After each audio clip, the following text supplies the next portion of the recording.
വരുണിനെ ഞാൻ ഒരുപാട് സ്നേഹിക്കുന്നുണ്ട് അമ്മേ.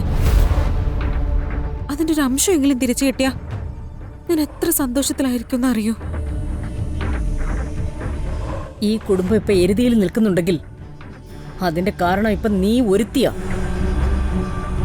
ഇതെല്ലാം തിരുത്താൻ നിനക്ക് കഴിയുന്നില്ലെങ്കിൽ എവിടെയെങ്കിലും പോയി ചാവെങ്കിലും ചെയ്.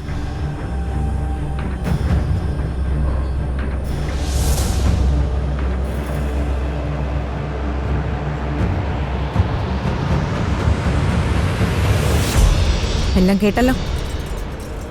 ഈ നിമിഷം മുതൽ ഞാൻ പറയുന്നത് മാത്രമേ അനുസരിക്കാവൂ. നീ എന്റെ അടിമയാ. ഞാൻ ജീവൻ കളയാൻ പറഞ്ഞ ജീവൻ പോലും കളയേണ്ട അടിമ.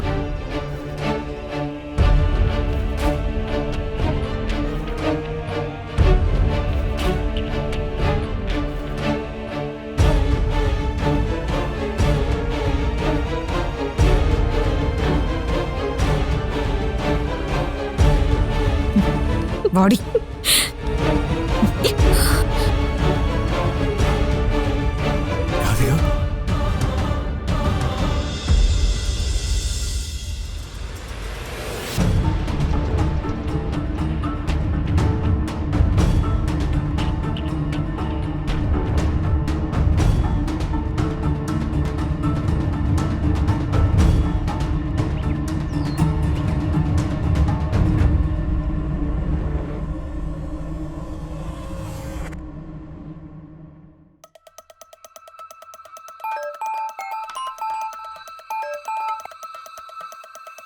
ഹലോ മുത്തശ്ശി.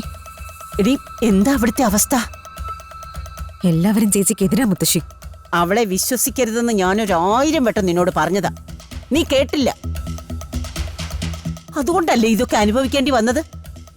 എടി, ഇനിയെങ്കിലും നീ സൂക്ഷിച്ചോ. ഇപ്പൊ എനിക്കറിയാം മുത്തശ്ശി, ഒരു വിഷപ്പാമ്പ എന്റെ കൂടെ ഉള്ളതെന്ന്. ഞാനേ അതിന്റെ പല്ല് പറിക്കും, എന്നിട്ട് തല്ലിക്കൊല്ലും. കണിമംഗലം കുടുംബത്തിനെ അവളൊരു ശാപമാണെന്നും പറഞ്ഞ് അവിടുത്തെ പരമേശ്വരനും പത്മിനിയും ദേവന്റെ കാൽക്കൽ കൊണ്ടിടണം അവളെ. അങ്ങനെ ഒരു സംഭവം ഉണ്ടായാ പിന്നെ ഒരു നിമിഷം പോലും അവൾ ആറ്റുവാശ്ശേരിയിൽ ഉണ്ടാവില്ല. ഞാൻ എവിടെങ്കിലും കൊണ്ടുപോയി കളഞ്ഞോളാം നാശത്തിനെ.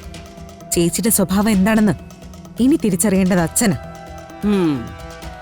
എന്റെ ഇനിയുള്ള ശ്രമം അതിനാ. അധികമൊന്നും വൈകില്ല മുത്തശ്ശി. എന്റെ ജീവിതത്തിൽ എന്നെ വെല്ലുവിളിച്ചവരാരോ അവരെ എല്ലാവരും ഇല്ലാതാക്കിയിട്ട് ഞാൻ അടങ്ങും. അവള് കരയും കാല് പിടിക്കുകയും ചെയ്യും. പക്ഷെ നിന്റെ മനസ്സ് അലിയരുത്. ഇനി ഇവിടുന്ന് അങ്ങോട്ട് എന്റെ സ്വപ്നങ്ങളെല്ലാം നടത്തിയെടുക്കാനാണ് ഞാൻ തീരുമാനിച്ചിരിക്കുന്നത്. അതിനു മുന്നിൽ രാധിക എനിക്കൊരു തടസ്സമേ അല്ല. രാധിക മാത്രല്ല, എനിക്ക് തടസ്സം നിൽക്കുന്ന ഒരാളെ പോലും ഞാൻ വെറുതെ വിടില്ല മുത്തശ്ശി. മുത്തശ്ശി നോക്കിക്കോ.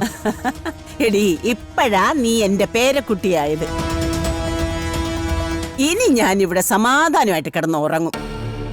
എടി, ആ സമാധാനം പൂർണ്ണതയിൽ എത്തണമെങ്കിലേ അവള് ചത്തുപോയെന്ന വാർത്ത കൂടി എനിക്ക് കേൾക്കണം.